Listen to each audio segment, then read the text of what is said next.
listening to the Lutheran Ladies Lounge podcast. I'm Sarah. I'm Erin. And I'm Rachel.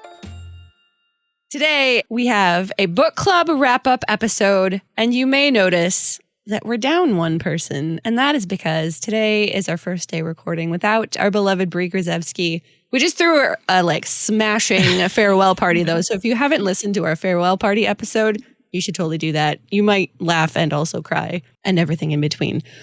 So we're moving forward without Brie. We're all very sad about it. Deep grief.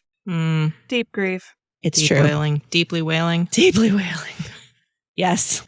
We have an exciting book club episode happening today, though, because this has been a long time coming. We announced this book like 6 months ago or something. It was a very long time ago. And we're finally here. So, Rachel, what are we doing today? We are doing one of my favorite books by one of my favorite authors. This has been a long time in coming. We have C.S. Lewis, That Hideous Strength. This is book 3 in the Space Trilogy, which he wrote in the early 1940s as his version somewhere in between H.G. Wells and Aldous Huxley, George Orwell, that sort of thing. It's dystopia before dystopia was like a thing, but also such beautiful fantasy and sci-fi and everything. That Hideous Strength, book 3, follows the story of the thoroughly modern couple, Jane and Mark Studdock. Mark is a college professor, similar to C.S. Lewis. Jane is a wife who would like to finish her doctorate at some point, maybe if she can never get back into it. They are waiting to have kids and actually very unhappy in their marriage, though neither one of them will say that out loud. And if this sounds like it's going to turn into some sort of like drama, romantic, sitcom, something like that, buckle up and hold on to your hats, friends, because no, that is not it at all. I mean, drama. There's some drama. There is drama. But sitcom, no. It's not even like soap opera. It's yeah. It is unexpected. Yes, because spiritual warfare is coming to this small university town in a big way. Jane turns out is some kind of like seer. Mark gets swept up into this science-based organization that doesn't actually have science at its heart. We've got Dr. Ransom, who is from the first 2 books, Out of the Silent Planet and Paralandra, shows up as the delightful director of this motley group of people who grow cabbages in the country and wait for the Lord. I don't understand it altogether, but I do know that it's a fun ride and the good side wins in the end. And I always need stories like that in my life. Oh yeah. And Merlin shows up of all people. What? Yeah. What was that? What was I was very confused. Merlin comes back from the dead and oh, surprise, he's a Christian. Woohoo! Yeah, that part, I chuckled. I mean, there are lots of reasons why this is, but deep down, all you have to know is C.S. Lewis liked Merlin, and he's like, it's my story. I can do what I want with it. Okay, so when that shows up originally, they're like, yeah, the Bracton College has this beautiful old wood, and oh, by the way, Merlin is buried there. And at the beginning of the book, I was like, oh, cool, that's a fun fact to know about Merlin. And then he actually shows up at the end. I just had to laugh because it was strange. Cool, yes. I guess, but strange. Strange and wonderful. One of the things I love about Lewis is he's so self-indulgent in his writing. If he likes something, he'll often find a way to fit it into a book, whether it actually organically would normally fit or not. Think about Father Christmas showing up in The Lion, the Witch, and the Wardrobe, or Bacchus showing up out of the blue in Prince Caspian. I mean, it's kind of strange, but it's always delightful when that happens because it comes from this place of deep delight in his imagination. And it shouldn't work, but it usually does. And so Merlin, I think, is that element in this story. And I love it. I suppose if I consider it as like a crossover event, then it makes more sense. Sure. Extended universe. Yes. Special guest appearance. Cameo by Merlin. Oh. So, Merlin aside, what did you guys think of this book? Was it your first time reading it? Tell me your impressions. This was my 4th or 5th time. I can't quite remember, but it was fun again. Yeah. I read it twice for book club because I was already in the process of reading the Space Trilogy when we announced this was how we were going to be handling it. And so I read it, but it was early. And so then when book club was almost here, I was like, whew, I got a refresher. I needed a refresher. So I read it the first time in the late winter, I think it was. And so then last week, basically, I reread it. And I will say that I liked it more the second time because I connected more of what was going on, because there were a lot of things happening at the beginning that didn't necessarily all make sense, and I just sort of went with it. But on the second time through, then I understood more of what those things, the significance of those things, the whole, yes, there's a sacred well in the woods, and that actually had significance when the college was debating, do we sell this or not? So I did like it more the second time. I would be curious, therefore, so in my ranking of the Space Trilogy, I liked Out of the Silent Planet the most, but I've only read that the one time. And then I would now give That Hideous Strength second place, and then Paralandra was fine, but I thought it was kind of boring. But yeah, That Hideous Strength, it was, I don't know what I think about C.S. Lewis when he's not in Narnia. I just don't know what I think about him. I'll be quite honest, because you will remember that I was not a huge fan of Till We Have Faces. Oh, I will remember that. Previous book club selection by C.S. Lewis. And once again, I'm like, maybe I don't like him when he's writing for adults. Or at least I don't like him as much.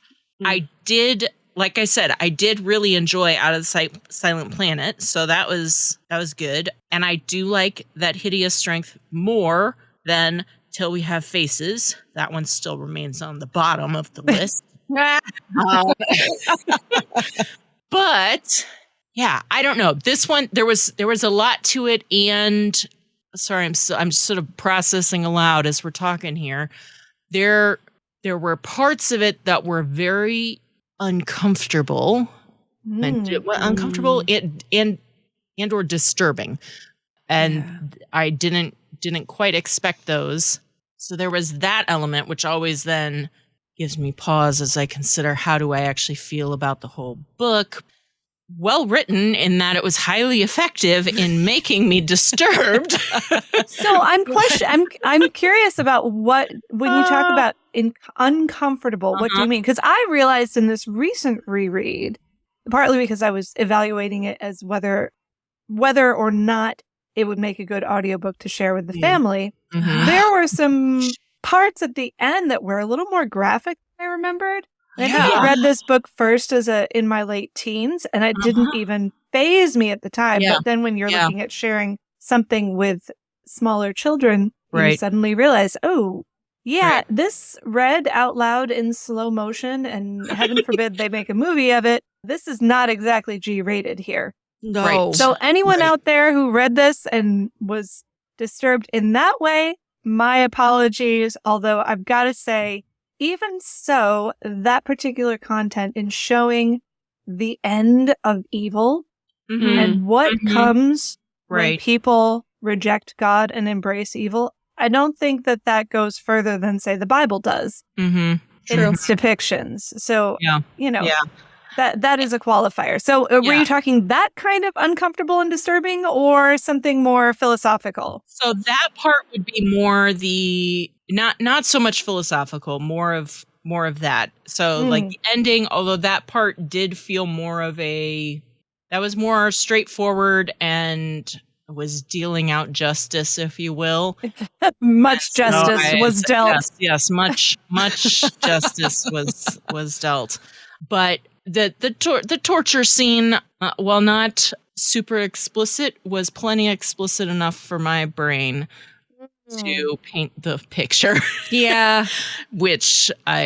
So that was also disturbing. And Yes. I don't know that if kids would necessarily paint the full picture that my adult brain is able to do, but there was that as well. Philosophically, there was a lot to think about, but disturbing, not necessarily, but who knows, as we talk, maybe I'll find I'm more disturbed than I realize.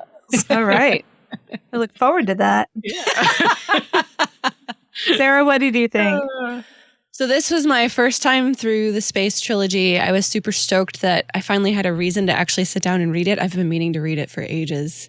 And so I finally got to. So I was very happy about that. I devoured all 3 books very early on. So I should have read it a second time a few weeks ago, but I was in the middle of a different novel and then ran out of time. So I've been reading through lots of summaries because I kind of forgot all the details that happened. And as we talk, I'm like, oh yeah, that happened too. And I blocked it from my memory because it was super graphic. Great. So I think, I don't know, the whole Space Trilogy, I really enjoyed. It was 0% what I expected. I don't know what I exactly expected. I knew it was sci-fi, but I also know other stuff from C.S. Lewis, and I started into this, and I was like 5 minutes into the audiobook, and I was texting my friend, like, what is even happening? I have no idea what's happening right now. And he's like, it's okay, stick with it. You'll get it. I'm like, okay, I trust you.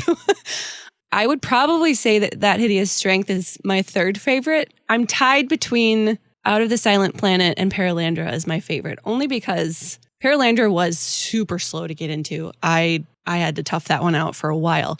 But when all the action started in that one, I love the middle and the end of Paralandra and the symbolism that happens at the end of that one. So like the end of that, I think, is my favorite part of the whole series. But as a whole, I think Out of the Silent Planet as a whole book, I think I like that one the best. There's just a ton of action. I mean, it pulls you in right away. Also, in all 3 books, there is a lot of talking. I don't know how many times I was yelling at my audiobook, like, why are you talking so much? Just so many words, and I don't know what's happening because you're just talking to each other.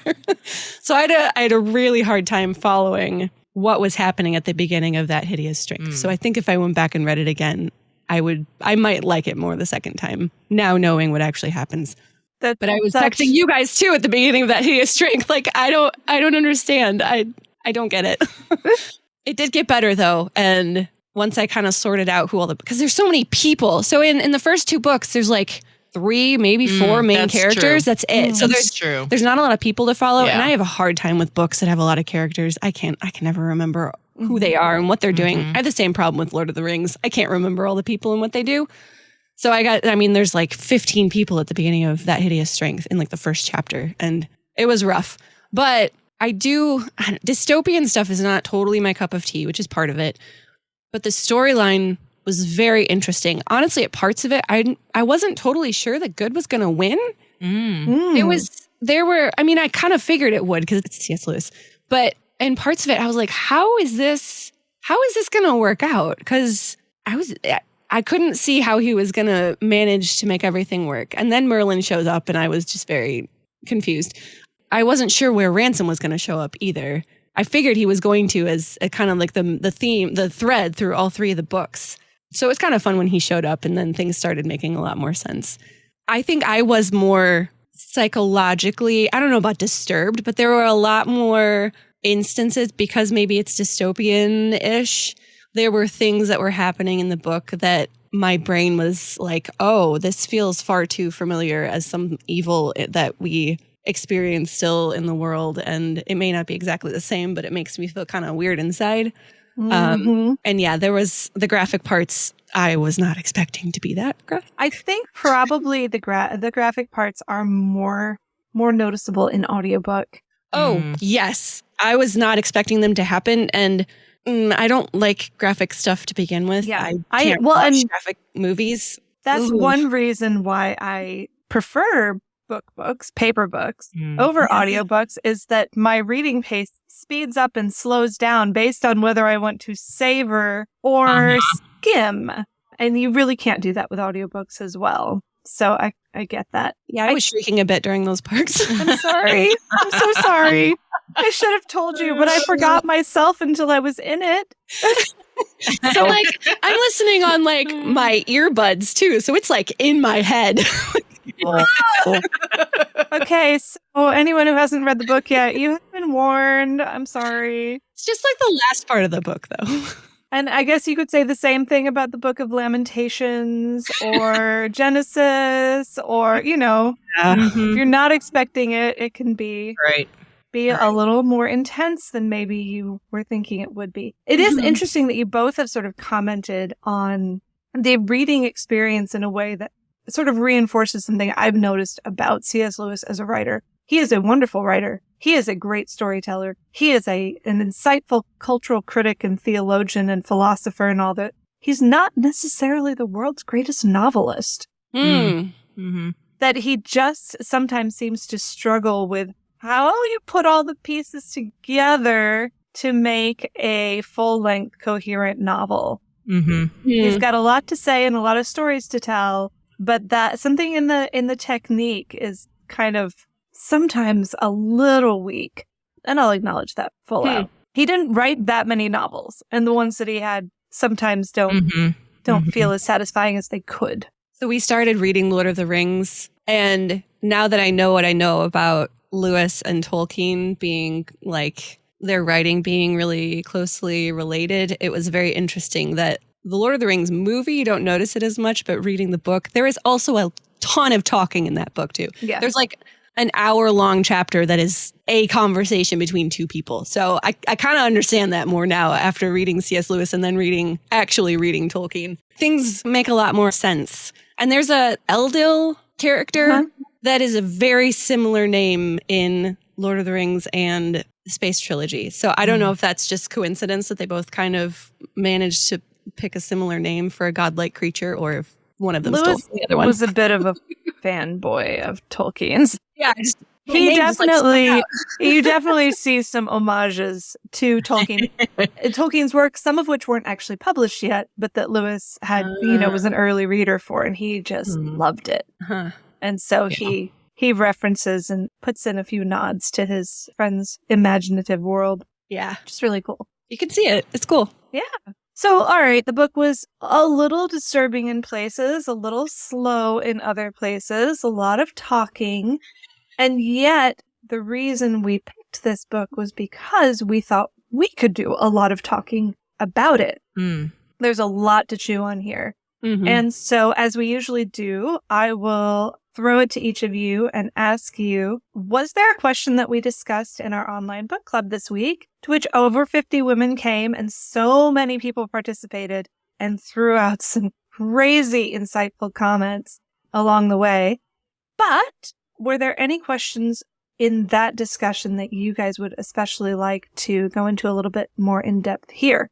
Yeah, so I thought that I would discuss the woman question, which everyone thought was going to be one that they really wanted to talk about in more depth. And so, okay, let me look at it and figure out how to summarize, because this was a very long written. By the way, if you want a fun deep dive down a rabbit trail online, Google the woman question. Oh dear. It refers to a 300-year debate between the 1400s and 1700s on the nature of women. What? Yes. Wow. So when I use that term in asking the question, there is a bit of a baggage with it. Oh, that's hilarious. Yeah. Well done. There was literally a woman question. Yeah. Okay. So here's how I'll summarize the question. I'm going to give sort of the second half of what you have here. Looking then at all the female characters individually and together, though perhaps also at Jane especially, what does Lewis seem to want to say about women in this book? Do you think he's right? How well do his portrayals and pronouncements jive with scripture and your own real life experience? What about marriage? Is it a biblical portrayal? any practical or philosophical problems that you have with it? How did this whole thing sit with you? So I had mixed feelings about it. I felt like the Fairy Hardcastle character in particular was too big of a stereotype or hyperbole, just too exaggerated to be fully believable as a woman of that time, interacting in the way that she did in this group of essentially everyone else was men except for Fairy Hardcastle. And she liked to smoke a cigar, but not anyway, I found her to be too exaggerated. Mm. Yeah. But part of that, I think, might have been just it didn't age as well. And so today, looking at it, felt like it was too exaggerated. And maybe that wouldn't have been the case in previous times. Maybe in previous times, it would have felt like, yes, that's a solid contrast that we're going for. I don't know. But that was my thought on her. On the other hand, the characters of Jane and Mother Dimble and is it Grace Denniston? Grace Ironwood Grace and Camilla Ironwood. Denniston. There it is, Camilla Denniston. I thoroughly enjoyed those portrayals of women and found them to be very believable in how they interacted with each other, with the men that they encountered. So I did enjoy those portrayals. I especially enjoyed their portrayals of how they interacted with each other. I think one person commented on, and I remember I noted it as well in, I had written down quotes that I particularly liked, but they were on my phone, and I was like, I don't need my phone for this recording session. That's just gonna have me texting, and no, I'll leave that behind. And now that's why I would have brought my phone. Oh well, it's okay. So I particularly loved the scene near the end when the women are in the wardrobe. C.S. Lewis does also love himself a wardrobe. And they were picking out dresses for each other. And I believe it was Mother Dimble said something like, oh, isn't that just like a man? There's no mirror anywhere for us. Yes. And then Jane was like, I think the director said, we are mirror enough for each other. It was something along those lines of what that quote was. And I loved that that is, I think, a beautiful portrayal of, I don't know, what it's like to be in close friendship and relationship with other people, that you see yourself most beautifully reflected in how other people are engaging with you and describing you. I loved that. Mm-hmm. And they couldn't look at themselves and see, but they could tell from their the friends' reactions that they were utterly beautiful in what had been selected for them. So I thought that was a lovely interaction. And again, it also felt very believable as far as how women do interact. I feel like that's almost more truthful too, that how other people see us can be a more truthful representation of who we are than what we think we look like in a mirror too. Mm-hmm. Yeah. I also love the character of Mother Dimble and her sort of mentoring relationship with the younger women around her, and how she's sort of teaching them how to be married, the finer practical points of marriage. Here's a quote that did show up in some form in our online discussion, where she says, this is Ivy Maggs, who's another of the younger women, who is relating to Jane a conversation that she's had with Mother Dimble. And she says, I remember one day, it was before you came, Mother Dimble was saying something to the doctor, and there he was sitting reading something. You know the way he does, with his fingers under some of the pages and a pencil in his hand. Not the way you or I would read. He's a college professor, of course. And he just said, yes, dear, and we both of us knew he hadn't been listening. And I said, there you are, Mother Dimble, said I. That's how they treat us once they're married. They don't even listen to what we say, I said. And do you know what she said? Ivy Maggs, said she, did it ever come into your mind to ask whether anyone could listen to all we say? And I just thought that was such not that, I mean, yes, you could say it's uncomfortably playing into the stereotype that women like to talk, but here we are talking. And how, it is that the men don't respect us or listen to what we have to say. And yet what Mother Dimple is very gently pointing out with a little bit of snark is that there can be an imbalance in the conversational needs of husbands and wives, where she needs a lot of conversation and he only needs a little bit. But if he's able to listen with half an ear so that she can keep on, getting it all out that she needs to say, processing out loud, as we were doing here a little bit ago, that this is an act of mutual understanding and compassion in a marriage relationship, as long as you can keep from getting your feelings hurt while it's going on. Yeah. So it was those sorts of comments that at first I was like, is he saying that women talk too much and men don't and can't listen to them? But maybe.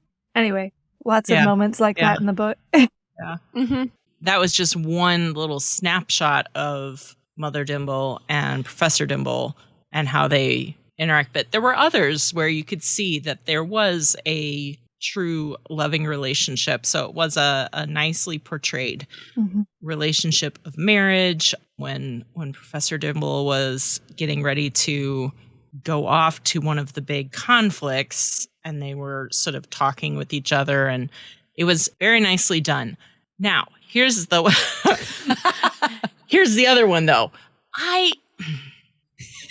I just don't know that I buy how what C.S. Lewis was trying to imply with Jane and Mark in his ending, wrapping it up, happy ending.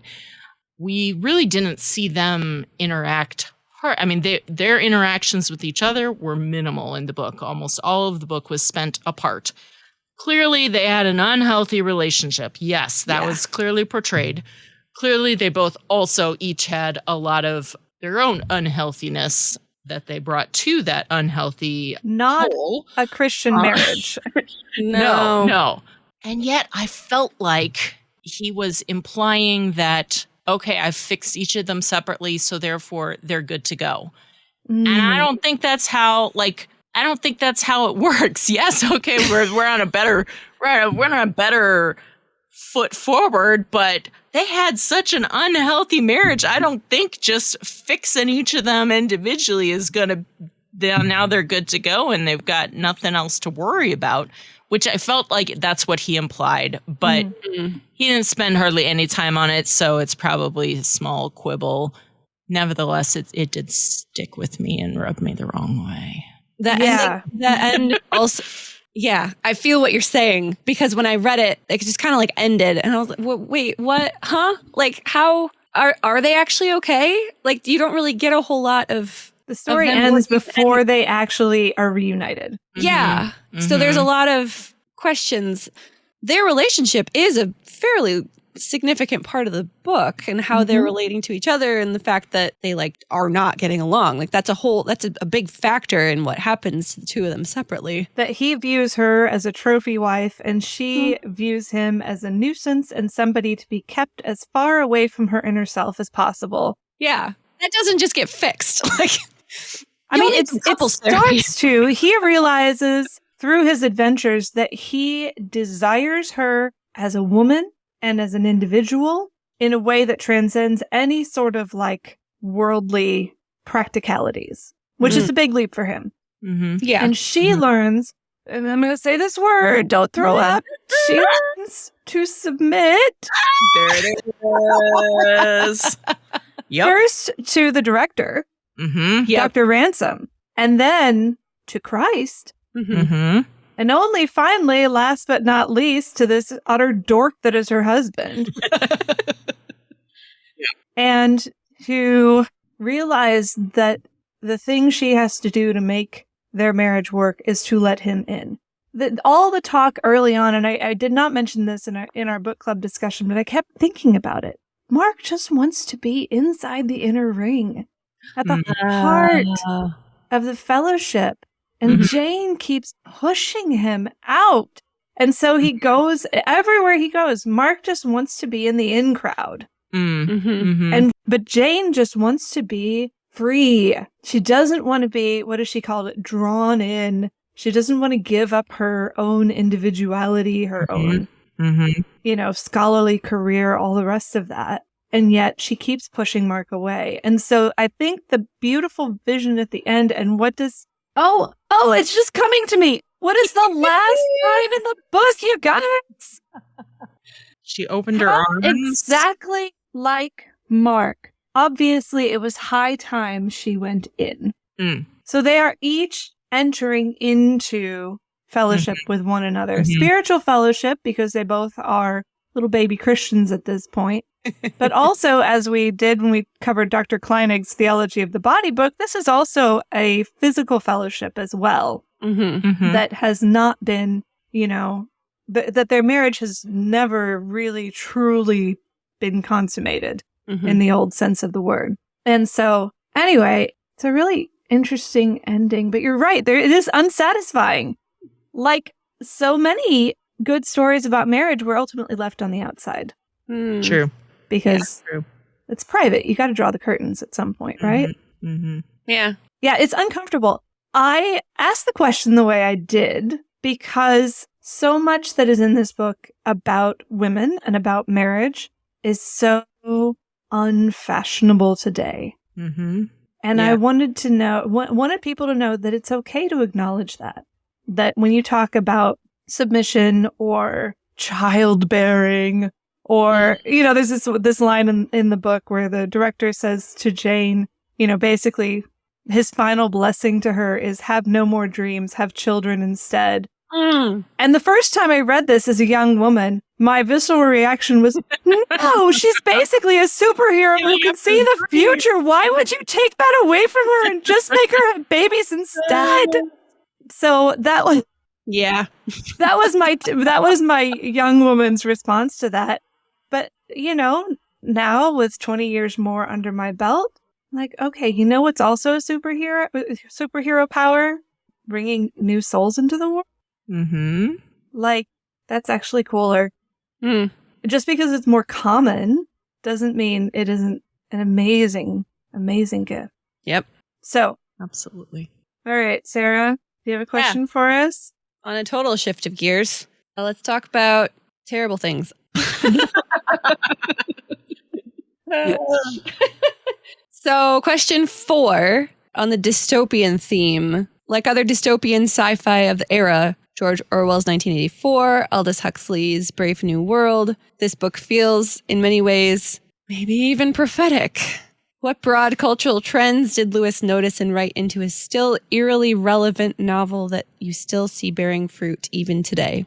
So, I know that there were a lot in there. I can't remember a lot of them, but people in the group remembered a lot of them. So, okay, what do you got? There were so many good comments about this. The one that I added to all of the rest of them was the need of belonging to a group outweighing qualms about morality. I think that is just an ongoing trait of humanity, that we want to be part of the popular whole so much that we will ignore the wrong that maybe is being done by that popular core of people just because we want to be included. There's that one. Expediency over virtue. That's a big theme that happens. I mean, look at the NICE and everything that they're doing, and they want to basically rule over humanity and all of that horrible stuff. For those who have not read the book, we should explain that the bad guys are part of this organization called the NICE, the National Institute for Coordinated Experiments. Basically, think about any national scientific institute you can think, and this is that, but taken to a very evil extreme. That is a really snarky name by... The NICE is great. Yeah. I squealed a little when I was like, oh, the bad guys are named NICE? Okay, Lewis. Very nice. Let's see. Medicine, biological, and social sciences intermingling with politics. I mean, that's been a thing for ages. Yeah, but how often did we hear that during the pandemic? We're following the science. You always had the scientists standing up next to the president to instill confidence that science had it all under control. And how many people, on the internet who probably failed their own science classes will come up and say, well, science says this, Lewis always drove this distinction between the pure sciences, which he thought would always bring you just to divine truths, and science for its own sake. And I definitely still see that happening. Oh, yeah. And how so often science and faith are pitted against each other when they don't necessarily need to be or should be. But culture likes to follow the way of science is always good, right, and true. And we're like, well, yes, but only because God made it that way. So one of my favorite characters, minor characters in the book, is William Hingist. He is he's a chemist from Brockton who explores going over to the NICE. He is described as basically the best scientist in the whole book.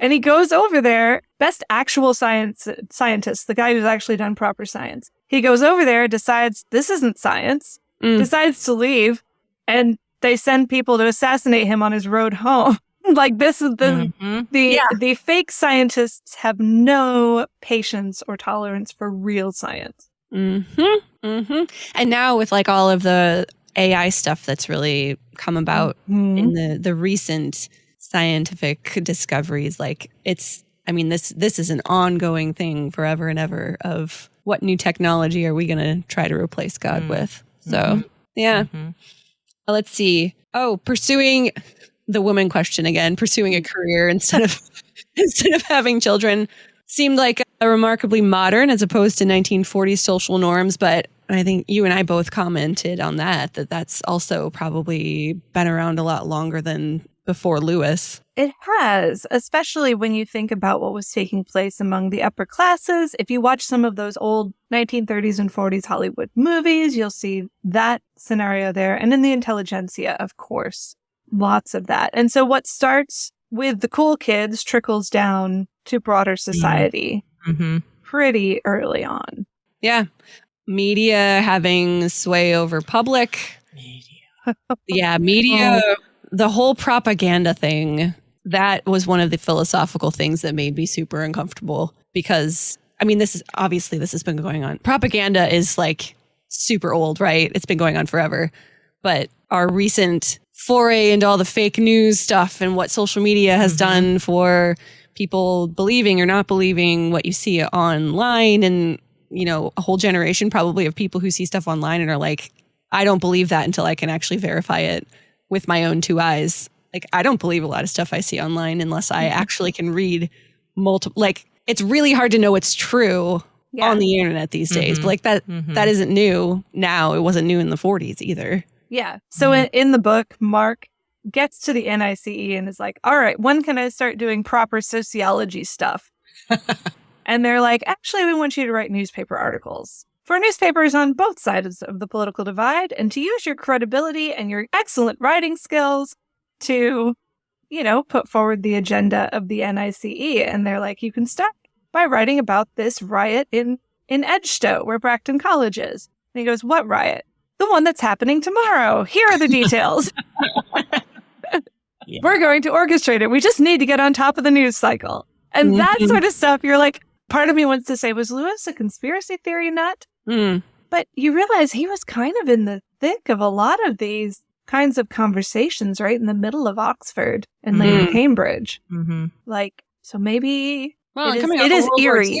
Like, German propaganda was a very real thing at that point. Oh, yeah. Oh. Well, and propaganda was on all sides. It was, absolutely. All's fair in love and This is true. Yeah. With that part, it did really give me pause because I am so accustomed at this point to constantly looking for the bias on the source for media and so forth, and sort of constantly divining for that so that I can then categorize and consider how does this then balance off of the other side's angle. And the idea that there would be a underlying unified group working both sides, I was like, whoa, wait, I don't think that's the case. And yet it does give you pause. Yeah. It really does. Very uncomfortable. Yeah. It makes you realize that no matter what news you're reading, from what source, you always have to ask the question, am I being manipulated right now? Which is not a comfortable question to have to ask. Nope. All right, one more. Okay. Gnosticism. Save the best one for last. There's this whole thing about the body being bad and the spirit being good, but then there's this head that they reanimate, quote unquote, reanimated. Like, that was a weird thing. I don't know. Like, it's just weird. Agreed. But I did end up also looking up, which somebody then later also asked about it, and came across the origin of the title being from that old poem. And that then really made me think about the whole book as an allegory for the Tower of Babel, which I hadn't thought of, even though they have the section in there where it's essentially the curse of Babel. But the whole idea of science reaching and striving, and then eventually God putting the boundary and saying no, that you won't be going that far. But even today, we see people just really interested in this transhumanism question, this idea that if I just upload my consciousness to the cloud, then I can live forever. And this is definitely happening in That Hideous Strength, where they are trying to separate mind from body and make the mind eternal, even after the body is dead. And it turns out demons are at the heart of that. Surprise! But even today, we still have people who are hoping somehow to gain eternal life, and not have to deal with God. To reach up to heaven without God. And just that whole idea of even not like that sort of thing also, like being essentially another type of Babel. We were just watching a news story on artificial intelligence last night, and they showed this computing room, and they were like, this contains all of human knowledge as is contained on the internet. And my brain was just like, is this our Babel? This seems very dangerous, guys. Like, at some point, God's going to be like, nah, don't think so, guys. Sorry. That's enough. Line in the sand. I don't know that. Anyway, that's a different discussion. But the parallels between all of this stuff about knowledge being like the highest thing to attain. Well, it's just at its heart, as we discussed a little bit in the last question in the book club, this is a book about what spiritual warfare looks like. And to that end, the boring bits are essential. All that talking is what it actually looks like a lot of the time. In this book, we got to see it sort of played out to where what started as a boring, board meeting turned out that deep underneath that was a whole bunch of demon worship happening. Or what started out as tending cabbages at St. Anne's turned out to be faithfully standing guard in the citadel of God. And yet we rarely get a glimpse of the real, true spiritual realities of the choices we make. This book sort of pulls back the curtain and says that, yes, when you choose to take that new job, or just hint at somebody, at some cool kid that you want to be part of their inner circle, or when you choose to leave a note for your husband, or just go without saying anything, those little choices add up. And they can have great spiritual significance in the grand scheme of things. I think one of the frustrating things for the good guys in this story is that they don't do anything. The director's Gideon group, and his army. Ransom's army, they go out to St. Anne's and they wait for orders. And one of the characters, McPhee, who's the atheist, skeptic character, is always like, this is stupid. I've got a gun. Let's go take these bad guys down. And Dr. Ransom is always saying, no, that's not the way it works. We are foot soldiers in the Lord's army. We don't act without orders. And then in the end, the orders turn out, oh, look, Merlin's going to do it all. You guys just sit here and wait. Sit tight. Merlin and the angels are going to take care of this. And it's the perfect answer, but if you're looking to be the hero of the story, it's not very satisfying. Nope. Yeah. And so I think as we think about our own spiritual warfare, oftentimes we are called to watch and pray, which is what they do. And maybe we'll be asked to do something big and hard and glorious. And maybe someone else will be asked to do that. And we will get to stay home and keep the home fires burning in the meantime. Yeah. Yep. Be strong and take heart and wait. Wait for the Lord. Wait. But be faithful no matter what. Yeah. In the little things as well as the big things. Discouraged. You know, Peter said in the gospel, I'm willing to die for you. Here's my sword. And Jesus said, watch and pray. And Peter fell asleep. He was willing to fight and die, but he wasn't willing to stay awake. Oh, Peter. And so I think we need to remember to be faithful in the little things, the little decisions, and remember that they all have an eternal consequence. That for me is the key takeaway from this book. Yep.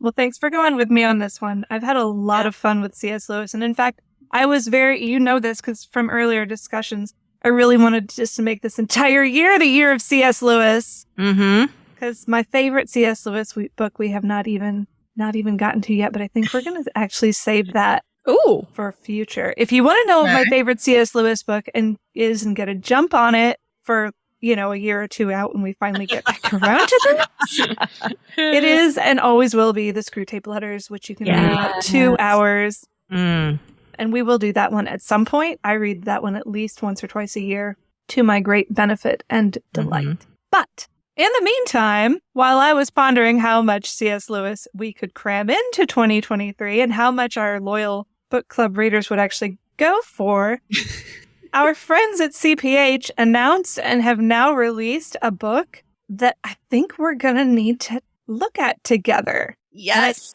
I don't always jump on books right when they come out. I usually like to preview them ahead of time. This one I have not read yet. But I'm so excited about this, and so are my kids. Oh. And I think our next book club is going to fall in October, which means it's a great time to be talking some Reformation theology. Oh, yeah. Yes. So would you guys indulge me? Could our next book club book be Flame's Extra Nos? Yes. Let's do it. Let's do it. Okay. Yeah. I am such a fan. We listen to his albums, especially his Lutheran albums, pretty constantly, including yesterday on our road trip. Oh. Yeah, we were on a very long road trip and listened to, I think, 1 or 2 albums just straight through. So yes, Flame, he is a Grammy-nominated rapper, Christian rapper, went from Calvinism through Lutheranism, and has become a real apologist for Lutheran theology. And in this book, I think we're going to get to hear his story, which is cool because I want to read that. Okay. It's very good. Oh, have you read it already? Let's do it. So I got to read a review copy, and I have that little praise for Extra Nos. I have a little blurb in there. You're a blurber! I'm a blurber! Oh my goodness. Yeah, I got to read it several months ago, and it is very good. So this just dropped as time of recording for us. This dropped like 3 days ago. So this is hot off the presses. Hot. He also recorded an audiobook that has like sound effects. It's like a mix of audiobook and radio theater. I don't know when that's dropping. It might, hopefully that'll drop before we record our next episode because I want to listen to that. It's going to be amazing and I cannot wait for it. So there will be an audiobook at some point. I don't know when. But yeah, his book is hot off the presses. Everybody is interviewing him, but we're going to get him in October, hopefully. We got to ask him if he'll be on with us. Yes. So we've got a couple of months. If you want to wait and see if that audiobook drops before a book club discussion, I don't know when it's coming. No problem. As we've heard today, there are sometimes some risks in reading the book too quickly. Yeah. But I'll be getting a copy of this as soon as I can to share with my own kids and look forward to reading it with all of you and discussing some of that good, rich Lutheran theology in very contemporary context as we look through Extra Nos. What's the subtitle? Extra Nos, Discovering Grace Outside Myself. And that's what Extra Nos actually means. It's Latin for outside of us. Mm-hmm. Okay. And so that is where we look for our assurance of salvation, not to ourselves and our own works, but to the cross, something that is outside of us. And I see that it's a slim 200 pages. Yeah, it's a fairly quick read. Yeah. I'm going to guess large font. Ish, Some yeah. breathing room in the pages. Nice. Yeah. Okay. Because I know how these books are usually put together. It will be a pleasant read. There's a nice section of his story. You get to know him, his journey, which is very interesting. Some little stories from his life, and he digs into Lutheran theology and a lot of refutation of Calvinism, which is very interesting. I learned several things. I thought I knew stuff about Calvinism, but apparently I don't, because I learned some stuff in here that I did not realize before. So it is very interesting. You're going to love it. Okay. So Flame, we'll be reaching out to you for an interview. I'm sure Flame is a regular follower of our podcast. Thanks, Flame. Which means we're going to have a dude in the lounge. It's a rare occurrence. You know what, though? This is a new season of our life as podcasters. We're going to be, over the weeks and months to come, trying out some cool new ideas and making sure that even with just 3 of us in the room, that the vibrancy and the vitality and the creativity is still there. Yeah. So if that means welcoming a Grammy-nominated Christian rapper into the lounge, I am so happy to do that. I'm here for it. I am here Even for if it. he can't come, we're still going to discuss this book, though. That is not true. Set ourselves up too high. We don't want to. The book club is still going to be great. It is. Discussions. Oh, yeah. I have so enjoyed this with you guys. Reading books with friends is like my favorite thing. It is. It is. Okay, so our next book club will be sometime October-ish. We will post it in our Facebook group as we always do. Rachel will post an event there. It happens asynchronously, which means she will post questions. We can all comment on those questions. Comment on other people's answers too. That makes it more fun. If you're not in our Facebook group already, join us there on Facebook. We are also on Instagram at Lutheran Ladies Lounge, and we do post the book club questions on Instagram. So if you're not in the Facebook group and don't want to be on Facebook, that's totally fine. You can participate in book club on our Instagram page. Those questions are posted after the book club episode drops, so you get it a week later. You can also sign up for our e-newsletter by sending us an email, lutheranladies@kfuo.org, or you can find out how to do that in these show notes for this episode. You can find all of our podcasts at kfuo.org/Lutheran Ladies Lounge, or on your favorite podcasting app, or on the KFUO radio app. You're listening to the Lutheran Ladies Lounge podcast. I'm Sarah. I'm Erin. And I'm Rachel.